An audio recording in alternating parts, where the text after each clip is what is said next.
સ્વર્ણિમ ભારતની સંકલ્પના સાથે વર્ષ 2017માં જ્યારે ભારત રાષ્ટ્ર તેની આઝાદીની સ્વર્ણિમ જયંતિ ઉજવવા જઈ રહ્યું છે, એક રાષ્ટ્રને વધુ ભવ્યબનતું બનાવવા માટે એક રાષ્ટ્ર એક ચૂંટણી ખૂબ જ અગત્યની છે. વન નેતાઓના વિવિધ પ્રાંતના પરાના ગ્રામજનો હોય, કિસાન મિત્ર હોય, મહિલાઓ હોય કે સામાજિક व्यापारिक क्षेत्र में संकળાયેલા अग्रणीओ होय के विद्यार्थी मित्रों होय, तमामे हमीरपुर हिमाचल प्रदेश की जेओ सांसद तरीके प्रतिनिधित्व धरावे छे, पूर्व कैबिनेट मंत्री अने जेमने उपस्थित पारिवारिक स्वजनों ने हृदयनी उर्मिथी स्वागत प्रवचन माटे कार्यक्रमना संयोजक आदरणीय श्री सामाजिक संस्थाओं, मेडिकल एसोसिएशन तथा वकील परिवार द्वारा आयोजित one nation one x chairman BOCW અને અમદાવાદ મહાકોર્પોરેશનના પૂર્વ હાર્દિક સ્વાગત કરું છું. ઉપસ્થિત જિલ્લાના સન્માનિત કાર્યક્રમમાં સફળ બનાવવા માટે જિલ્લા ભાજપના પ્રમુખ શ્રી અજયભાઈ બ્રહ્મભટ્ટ તથા તેમની ટીમ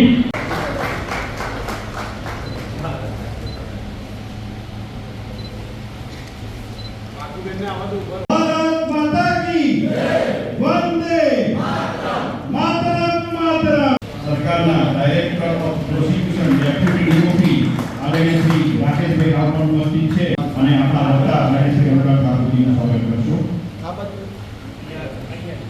કે આ પરિવારના મિત્રો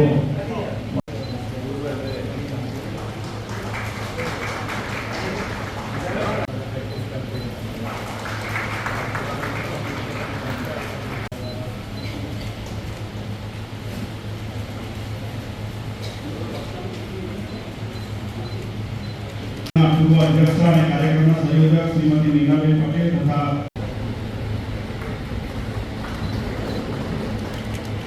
भारतीय जनता पार्टी के पदाधिकारीगण,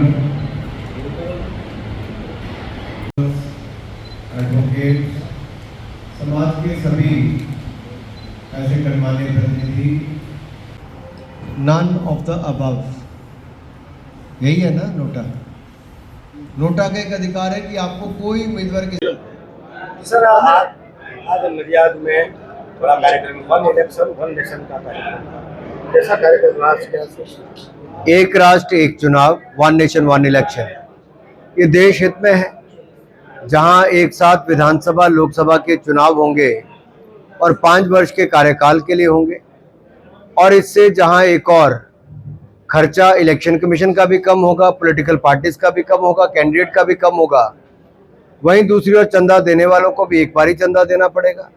और यही नहीं, जो हमारे पोलिंग ऑफिसर लगते हैं वो शिक्षक अधिकतर होते हैं, सरकारी कर्मचारी लगते हैं, सेना के जवान हो, अर्धसैनिक बल हो, इन सब की सेवाएं भी 5 साल में एक बार ही ली जाएंगी, तो इनका भी समय बचेगा। जो साल में 5-5 विधानसभाओं के चुनाव होते और बार बार मॉडल कोड ऑफ कंडक्ट लगता है, उससे भी मुक्ति मिलेगी। सो केंद्र और राज्य के मंत्री, मुख्यमंत्री जो प्रचार प्रसार और बाकी बड़े नेता अपना समय सारा उसमें लगाते हैं, उसकी बजाय प्रोडक्टिव काम में वो ज़्यादा समय लगेगा। अब आप देखिए, कोई भी चुनाव होता है उससे 3-4 महीने पहले लोग काम करना एक तरह से बंद और चुनावों की चिंता ज़्यादा करते हैं। चुनाव होने के बाद भी 2 महीने तक सरकार बनना, मंत्री को अपना डिपार्टमेंट समझना, निर्णय लेना, उसमें बहुत समय जाता है। तो 6-8 महीने अगर इसमें जाते हैं तो देश का कितना नुकसान होता है।